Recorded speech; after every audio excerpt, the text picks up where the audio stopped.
En tout cas, Nanine et Abine Abagène, je suis vraiment très contente parce que demain, l'avenir de demain, c'est les jeunes. L'avenir de demain, c'est les jeunes. Et si nous n'investissons pas dans les jeunes, donc le lobby, le Congo sera toujours le même. Et donc c'est maintenant inculquer à nos jeunes cette éducation et dire je dois me prendre en charge. Pas nécessairement financièrement ou quoi, mais ce qui na boaki, lobi na boaki. Après le qu'on a belle, quand tu as tout le monde en haut. T'as ne bazot tirer sur la poubelle. Mais qui a fait cette poubelle?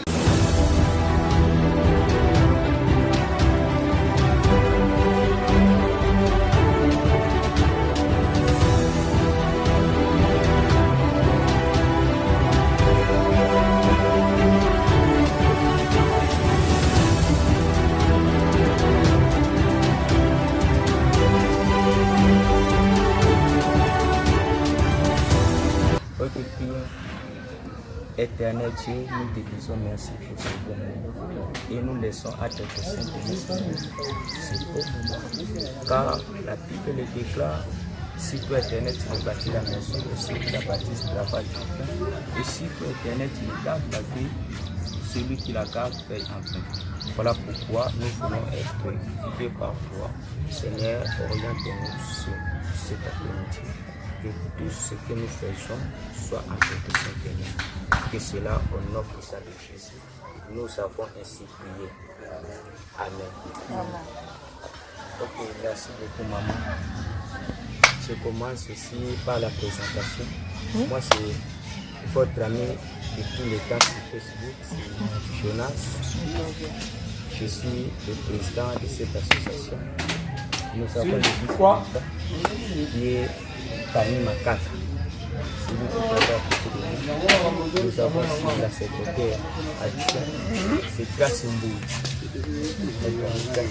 Et le camarade du parent Moutsek, c'est lui notre trésorier.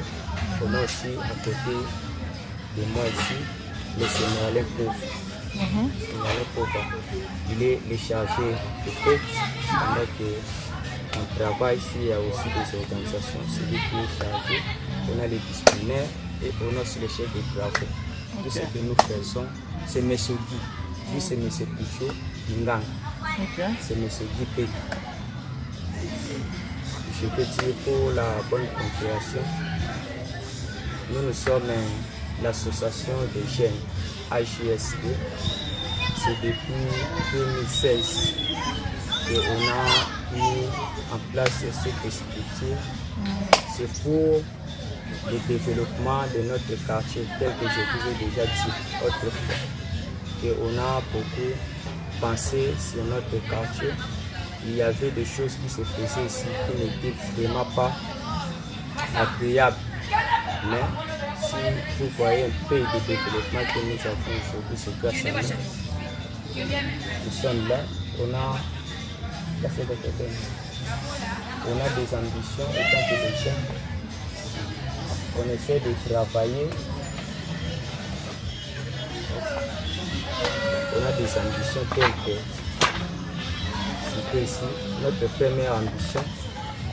AGSD, l'objet, de par sa vision, a pour objectif encadrement des jeunes, l'assainissement de notre commune, éveiller les jeunes à prendre leur conscience, donner aux jeunes le goût des études, lutter contre les érosions, fortifier les jeunes de se prendre en charge, éviter les phénomènes communément appelés Kouloum. Cela est notre objectif. Et compte tenu des difficultés que nous avons, cela nous a poussé de venir auprès de vous par rapport à ce qu'on a vécu.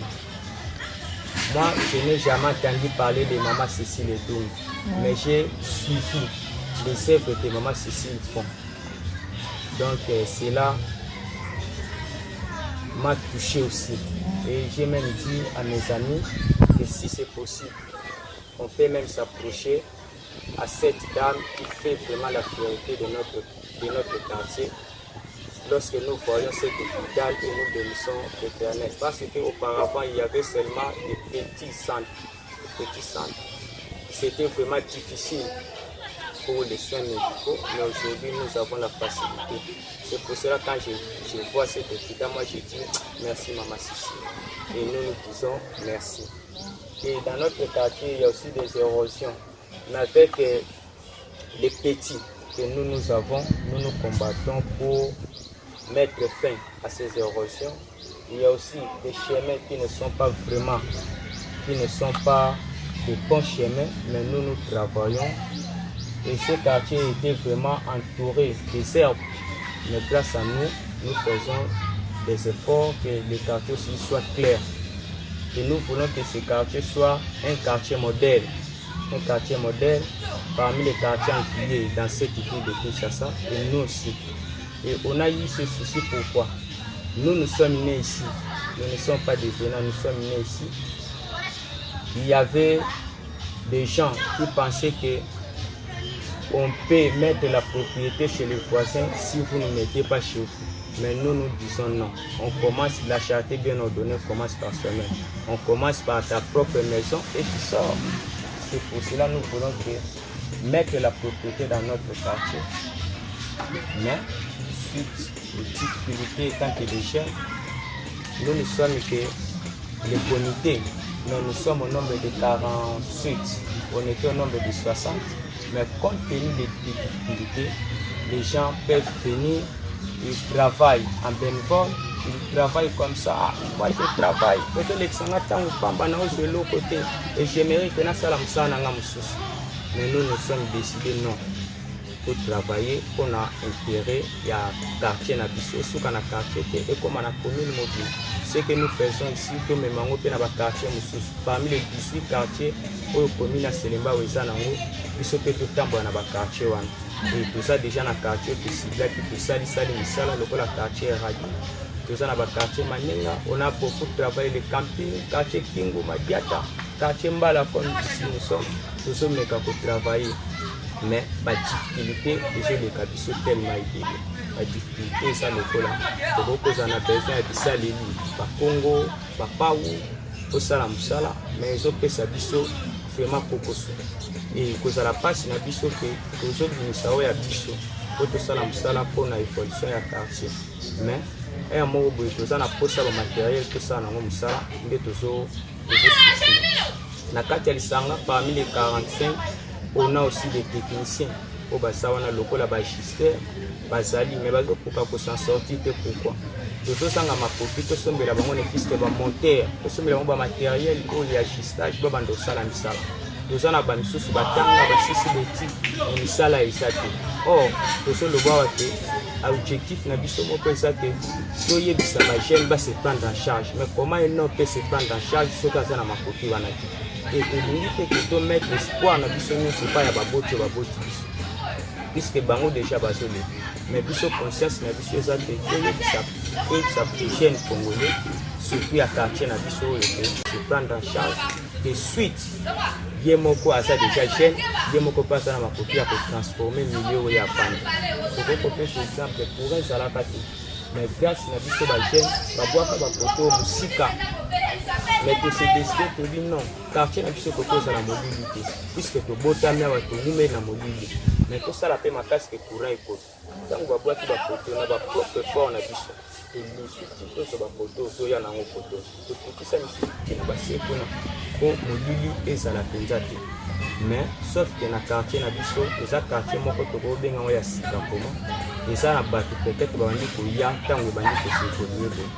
Mais bato penza bako ko soutenir biso basaki mais inève oyo touchaki biso ke toya tango na moni oyo mama Sissi la sali na mama ye nde touchenga lisusu makasi na bi donc comment biso toza na mama atie oyo ya ye motema na quartier oyo mais tozomona bisungi ezokende pa bato mosusu na mama ye ok mama ye eza na mbongo ebele l'État soit quand moi charge mais maman Sissi là c'est décidé que à mettre la peinture à bon ça maman hier et tout chaque biso makasi de le dit et ya comme le kola ngai ya simanda ba tu mususu ba yo yango dino bo yango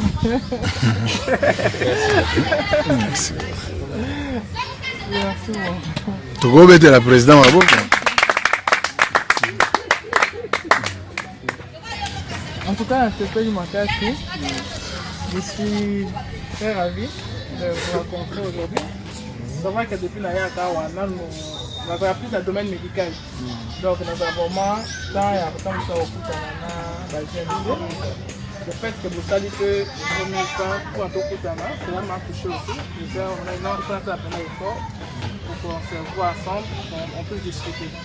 C'est vrai que ceci n'a pas été ma casse, que même maternité, si ils avaient évolué, évolué dans ma casse, car tout peut évoluer parce que le but de la maternité, on va faire dans le toya qui a et le moment que j'ai quitté.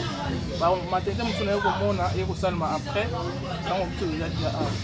Alors nous on voulait vraiment aussi rendre maman liba kendeketi, Nicolo qui n'est pas ma soeur, nous avons beaucoup d'anandela, nous avons beaucoup d'anandela. C'était mieux que ça là quelque chose. Mais c'est vrai que nous avons oui. C'est vrai que nous avons des c'est vrai que nous avons des meilleurs ça, par condition, ce qu'on a qui a des petits sous, on a des images, par condition, donc là, on a pour na niki bango bazo soit comme si bambongo te ou bien mais souci ya muto yo nzambe ya keli alala na ba condition ya bongo hôpital parce que na otala nga kutu quand même tout ça pe na ba surprise de ma casse mais na selembao isaka naza mais muto aola quand même propre aola la peine hôpital aza na matelas na ye na drap na ye aza bien mais suppose hôpital général de référence oh ils ont représenté les lomboko ils appellent soigner pour na biso ils appellent soigner parce que quand ils ont représenté mboko des références. Donc il fallait qu'on fasse Kolongolelo Roana pour avoir moins soigné l'on a pour la biso pour tout à fait fier. En tout cas, Nanine et Abino Abadjen, je suis vraiment très contente parce que demain, l'avenir de demain c'est les jeunes. L'avenir de demain c'est les jeunes. Et si nous n'investissons pas dans les jeunes, donc le lobby, le Congo sera toujours le même. Et donc c'est maintenant inculquer à nos jeunes cette éducation et dire je dois me prendre en charge. Pas nécessairement que financièrement ou quoi, mais ce qui n'a lié, na boaki, lobi na boaki. Après le qu'on a belle, quand on a tout le monde en haut. T'as né bazo tiré sur la poubelle. T'as né, mais qui a fait cette poubelle? Nous-mêmes. Donc, on a un biso mutu mon côté, parce que biso mon côté, ça en parce que on a lié un gouba, na côté na ko boka wati. Na kineti na boka na poubelle. Mais tant yo zoli en gouba nzela nzela. Ozo boka. Gouba pe moko ekoi. Ai bo ti pe gouba wana, matite bimi okumo critiquer. Donc, moi je dis toujours que la jeunesse c'est ça gouvernement de Batbalobaka et ça yonanga. Biso na yo to kota la gouvernement. Bah, des autorités basées dans le bango, on a totalement politique, mais le gouvernement doit toujours nous représenter d'abord nous. Et on doit se faire représenter nous-mêmes. Ça veut dire que, au moins, l'autre c'est dans le c'est pour dire aussi que nous ne voulons plus qu'on a besoin de conditions à boire. Donc, les lois à table autorité, on se base sur quelque chose, bah, quoi, il y a ça dans notre pays, mais on sait dans le bango. Au Congo, il y a un peu pour nous comment est-ce que tu as c'est la même chose les lots. Faut que les lots tu tiens la poubelle comme si la tu tiens la poubelle et tout ça. Ah ben il faut permettre de que la sana bana amitié ou que non, faut que lien go ba la boîte ba na poubelle. Faut que ça lui ba ça boîte. Et puis ba ko la éducation wana. Ba ko la nango et puis l'autre au monde après évolution na katambo. Donc c'est vraiment bien. Moi je suis là. On va essayer le plus que possible voir comment est-ce que je peux faire, je peux aider. C'est vrai, comme on a dit que je suis beaucoup dans le domaine de la santé, parce que je suis infirmière de profession. Mais bon, la santé et l'environnement vont ensemble. La santé et la jeunesse aussi vont ensemble. Donc, ceux qui investissent peut-être dans l'environnement, attends ici quand on a soigné ceux qui ont la salité, dans le mutarobi capé, dans le il y a bien. Donc, je pense qu'il y a moyen qu'on puisse voir comment nous pouvons travailler en partenariat, comment nous pouvons travailler ensemble pour un peu de développement. Si vous pensez que je peux contribuer à l'évolution, je vais voir ce que je suis capable. Je ne promets rien, mais je ferai ce que je serai capable de faire. Les raisons tellement monnaie elles ont traversé justement le terrain à Malou, à l'école. Alors moi bah difficulté les pour nous ça la salon par rapport à matériel. Les on a tout si les moyens matériel le là bourrette, pioche, pau, congo, saki, basinga batonga mpona koambale basable wana poto kunda nango bapelouse surtout baoyo ya minene kozwa yango basaki kokende kolona kamo ya biloko kaka mais nyonso ani osenga lokola mo moyen fo ezala donc na biso boye soki tobi tosala baeffort tokomona nde na basaki mais kosomba lokola babourette bapioche les difficultés na biso ezaka na place wana ya moko eza mais eza mosala esenga fo esalama ya makasi. Ok. C'est toi. C'est Oui. Merci beaucoup, maman. Moi, je n'ai pas voulu beaucoup parler. Pourquoi? Naïbaki que ce gars lobby to solo la déjà. Et quand j'informe à mes amis que to solo li buena maman, to solo li buena maman, to solo li buena maman, peut-être va croire que c'est de la blague. Donc c'est mon anglais ça que n'engue to kutani boye. Naïbi que un jour je disais nous espérons déjà avoir un soulagement, c'est ça. Que au Soloana yo déjà tout ça soulagé. Bien que tout le monde a côté mais on croyait déjà. Wow. On tient pas ma case. Ils ne sont pas des tomates. Les photos dit ma photo mon anano non. Nandimaki déjà que kokuta na biso na mama et vous sala déjà ma lame. Et c'est que bandeko bien que pas c'est sali et tout ça l'amsala. Bien que pas c'est ça, tout tika kana di kamisho tout ça na ngo. Di kamisho nga na ndi matin. Lokola to kotisi apport moko et ça qui pas na yo. Yo komi lokola au bâtiment plus na di kanisi na biso. Et si quand au biso to komate na dit que yo perception makanisi aussi. Omeka otambola na bamboka bapaya. Eza makamisi so yo mona kona olinga pesa la moyeba te ko salema ndenge. Na ndi makena msela na biso. Oui, utiliser biso. Ndenge yo lingi salela biso. Tout la ba simple instrument. Et nous sommes au service tout ça la union. Et même à quoi développement na quartier na biso, même à développement pe na commune na biso. Nous sommes disponibles pour na kusala union pour ça. C'est bon exemple monene aussi ça mboyo.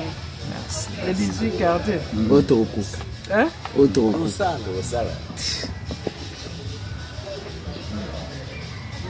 En tout cas, on va tout faire. Hein? Je vais essayer de voir l'autre partenaire. Papa okoya na ye. Bosipeli mais koya ya mama to ba toujours nzalisi. Non to ba di papa ye nzalisi ko mama ye. Nzalisi. Pour na biso na GSD tu andi maboko na fama. Et que on a nzambe ensemble. Et évoluer. Donc peut ça visibilité. Et moi, je suis un homme qui a l'image, la visibilité, pour créer. C'est ce que tu as soutenu. C'est là ma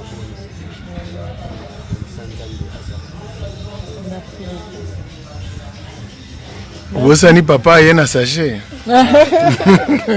Tolo bika mama inza lesili.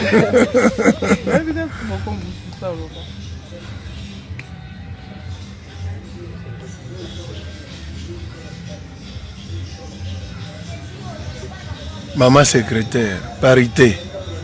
Vous en avez ma fille écoute parité, parce que moi je ne vois qu'une fille. Il y a combien de filles? Sur les 46, il y a combien de filles? Papa président, il y a la parité. 14. Combien? 14 filles sur... C'est 46. Ah, c'est trop peu, hein? C'est peu. Donc là aussi, vous devez déjà voir. Parce que nous aussi, on réclame la parité. C'est le sentiment qui est plus fort que notre femme vient. Oui, mais non, on s'implique. On va faire appel à d'autres femmes parce que au sein de l'AG, comme vous avez dit de lutter aussi contre tout ça. Donc la femme, je pense que vous pouvez même ajouter l'autonomisation de la femme. Parce que le problème qui est aussi c'est ça. La femme n'est pas autonome. La femme en tant que papa, Bima, elles ont un sachet, elles ont 1000 francs. Et il faut vraiment qu'on essaie de développer un truc. Que les mamans bateka ou bien trouver un endroit où ça la ONG ou je sais pas. Il faut que quelque chose se développe. Parce que... Et puis, ndenge boza ba jeune, de jeunes filles qu'on sensibiliser bango pour éviter ba zemi. Tu vois un peu ça? Donc moi j'aimerais vraiment conscientiser bango. à organiser des formations de couture, informatique, auto-école. Comment fabriquer Mais pour quelque que chose la personne fasse la coupe couture, il faut déjà passer par l'instruction. Donc, quand maman coupe couture, il faut d'abord l'alphabétisation et ça, après, vous allez couper couture. Il faut que la personne soit capable de lire et écrire. À tel lobby, comme il a dit, non, ce qui n'a été prix d'achat, prix de vente, bénéfice, n'a rien autant. Mais si la coupe couture, et que l'autre, on a mais on n'a rien. Il y a aussi d'autres femmes qui bénéficient de formations telles que comment fabriquer même les savons, ça c'est très bien. Oui, c'est ça aussi que nous avons. Il faut que nos femmes aussi sachent que comment former quelque chose, ça aussi c'est l'économie. Beignets, comment fabriquer les gâteaux, comment fabriquer les pains, comment faire ceci et cela. Non, mais tout ça, ça permet aussi, non? Tout ça, ça va permettre à la femme de se développer. Et comme je disais, si nous-mêmes, nous faisons le pain et que la femme va acheter, va vendre, elle n'est pas obligée. En fait, ici, je vois que le marché est trop loin. Donc, pour le montant, c'est trop loin. Donc, maintenant, c'est imaginer un endroit où nous pouvons exploiter et faire un genre de petit marché où les femmes peuvent venir vendre. Et du coup, tu vois, ils vont là aussi c'est un travail. Parce que c'est peut-être tout ça, la salité, le col, et tout ça. Donc ça va aussi demander que non, après le marché, ce qui marche, quand on a mis au Comboli, salité, salaté.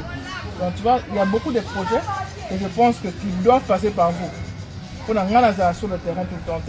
Moi je gère déjà beaucoup avec la maternité et tout ça, mais vous êtes là tout le temps.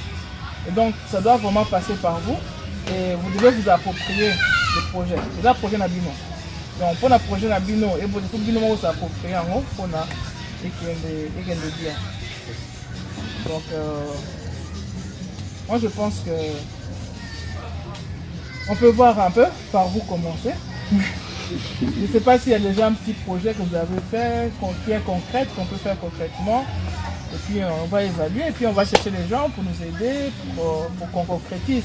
Il faut toujours qu'on commence même nous-mêmes d'abord avec un petit quelque chose. Que nous faisons on fait d'abord un petit quelque chose que nous avons fait avec nos propres efforts. Et c'est la preuve d'ailleurs ce qu'on a fait à Maman et moi. Nous avons fait avec 1000 francs, j'ai été sensibiliser les gens, donner 1000 francs pour qu'on a... Et ça a fonctionné, qui a vu que ça a fonctionné, les gens ont donné. Aujourd'hui, le pavillon 11 est correctement équipé, donc c'est possible. Faisons d'abord quelque chose nous-mêmes pour que demain nous puissions, on puisse appeler les gens avec nous aider. Donc je ne sais pas, maintenant si dans votre communauté vous avez déjà une image ou vous avez déjà un petit projet, que nous pouvons d'abord voir comment est-ce que ça nous entre nous. Qui met combien, tant que on a 2000 francs, 3000 francs, moi je peux rajouter quelque chose. Et comment nous pouvons réaliser d'abord, concrétiser ce projet qui peut aider la population dans le quartier Mbala.